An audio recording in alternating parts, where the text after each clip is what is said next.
o músico e seu dinheiro.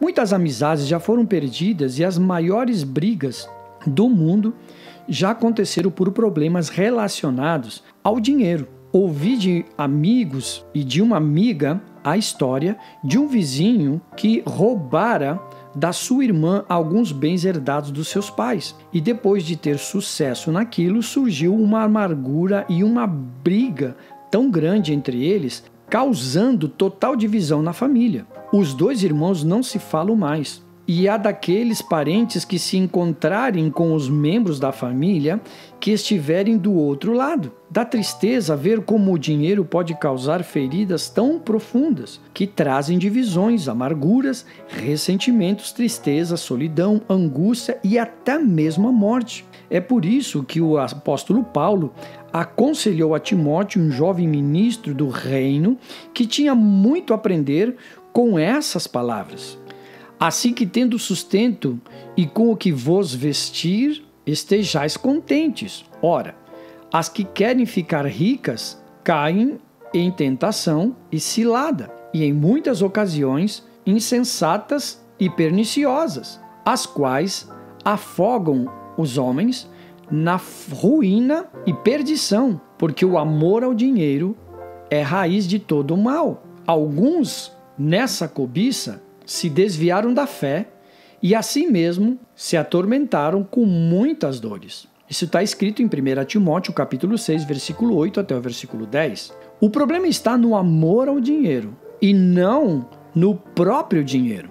Quando consideramos o dinheiro nosso sustentador e não um simples instrumento, é aí que começa o problema. Chama a atenção que Paulo diz isso é a raiz, não de alguns, mas de todos os males.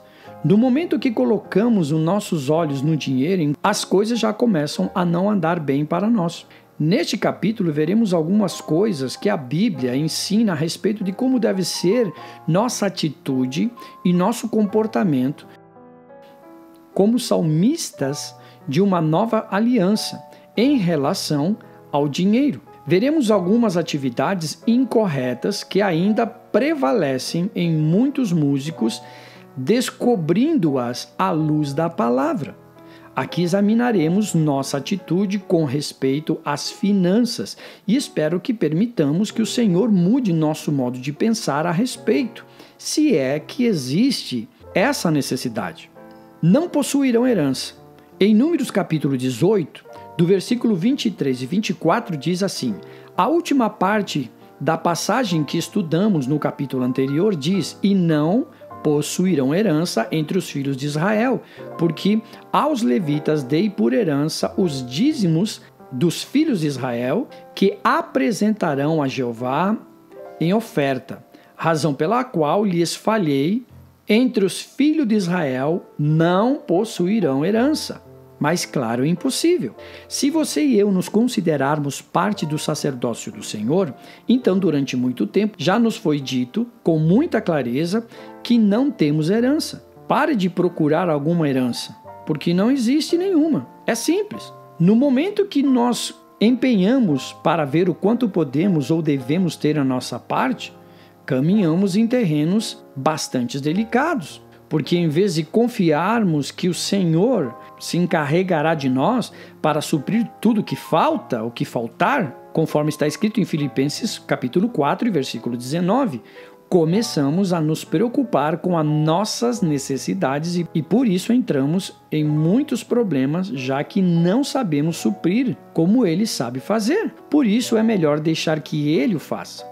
O mordomo é um criado. É uma pessoa que cuida dos bens dos outros. É alguém que normalmente não tem nada seu, porém tem tudo, porque desfruta de tudo que seu amo tem. Se for um bom mordomo e ganhar a confiança do seu senhor, não existirá nada que o amo limite a esse servo fiel. Mas se o mordomo for infiel, irresponsável e corrupto, usando os bens do seu amo para seu próprio benefício, então será despedido no momento em que for descoberto. Muitos ministros foram despedidos por serem mordomos infiéis e corruptos na manipulação dos bens e propriedades do Senhor dos senhores. Ele é nosso amo, e tudo que nós temos, que na verdade não é nosso, vem dele e pertence a ele. Fomos encarregados como a tarefa de ser bons administradores dos seus bens e heranças. Como mordomo, ou seja, servo, não espere nada para você. Contente-se em ter abrigo e sustento, como Paulo disse a Timóteo, e o Senhor se encarregará do resto. Enquanto isso, coloque em seu espírito a certeza de que você não terá herança, para que possa tirar os olhos dela e, deste modo, funcionar como um bom mordomo. Provavelmente alguém que está lendo ou ouvindo as minhas palavras pode dizer: Marcos, como então você explica esse versículo onde diz que o trabalhador é digno do seu salário? Que bom que me perguntou isso, porque só confirmará mais o fato de que os trabalhadores não têm herança.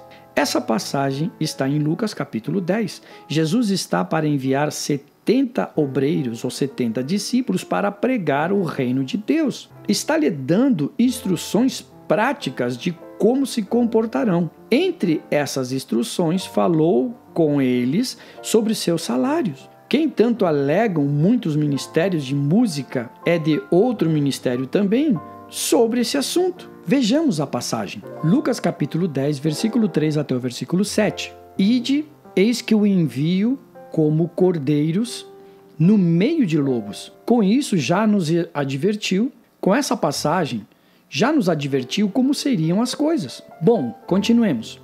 Não leveis bolsa, nem alforge, nem sandália, e a ninguém saudai pelo caminho. Em qualquer casa onde entrares, primeiramente digais: paz seja nesta casa. E se houver ali algum filho da paz, repousará sobre ele a vossa paz. Se não houver, ela voltará sobre vós. Permanecei na mesma casa, comendo e bebendo do que eles tiverem, porque digno é o trabalhador do seu salário. Até onde posso ver o famoso salário do qual tantos falam é somente comer e beber na casa onde estivermos. Em outras palavras, sustento, ou seja, comida, abrigo, casa. 1 Timóteo capítulo 6, versículo 8, dê uma olhada lá. Jesus está ensinando que quando você e eu temos a felicidade e o privilégio de ir a algum lugar para ensinar, a única coisa que devemos esperar das pessoas a quem ministramos é alimento e abrigo, nada mais. Aqueles que usam esta passagem para reivindicar e exigir alguma oferta financeira estão aplicando mal este versículo em seu próprio benefício e satisfação pessoal. E não estão sendo mordomos e fiéis, mas corruptos. Possuem grande necessidade de refletir no verdadeiro significado da palavra servo. Cansei de ouvir muitos dizerem esta frase: o trabalhador é digno do seu salário, porque não são palavras que o obreiro deveria falar, e sim o Senhor de todas as coisas. Foi ele quem as disse primeiro, e ele sabe cuidar das nossas vidas melhor do que ninguém. Mude seu discurso. Em toda casa onde há servidão, um dos problemas que enfrentam, ou que se enfrenta, é com os servos que se apropriam das coisas para o seu uso pessoal, ou seja, em outras palavras, são roubadas. Quando o problema é confrontado, em certas ocasiões ocorre arrependimento e restituição, e assim pode-se continuar trabalhando com este servo. Mas se ele imaginar que seu senhor possui mais do que ele precisa, e se tomar alguma coisa será totalmente justificado, então ele não durará nesta casa. Normalmente, os servos que possuem essa mentalidade nunca se arrependerão do seu pecado porque sentem que têm algum direito de propriedade sendo despedidos por infidelidade e deslealdade. Isso acontece igualmente na casa do nosso Senhor. Se houver servos que se sentem no dever de reclamar seus direitos, portanto, podem exigir que lhes paguem mais porque merecem. O mais provável é que acabarão despedidos, já que o servo fiel sabe que não merece nada, mas está contente com tudo aquilo que seu amo lhe dá pela abundância em seu coração. Estou dizendo que é necessário viver em pobreza e miséria? 1000 vezes que não, porque a Bíblia ensina que Deus nos quer próspero e abençoados. Mas esta prosperidade e bênção está diretamente relacionada com nossa servidão fiel e responsável em nosso crescimento espiritual. Em 3 João capítulo 2 está escrito: desejo que te sejas próspero em todas as coisas, assim como é próspera a tua alma. Bastaria ler Deuteronômio 28 para saber que Deus nos quer abençoar abundantemente. Sempre é quando obedecerdes os mandamentos de Deus, teu Pai.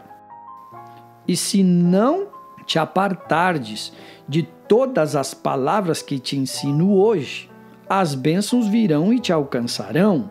A prosperidade está diretamente relacionada com nossa obediência.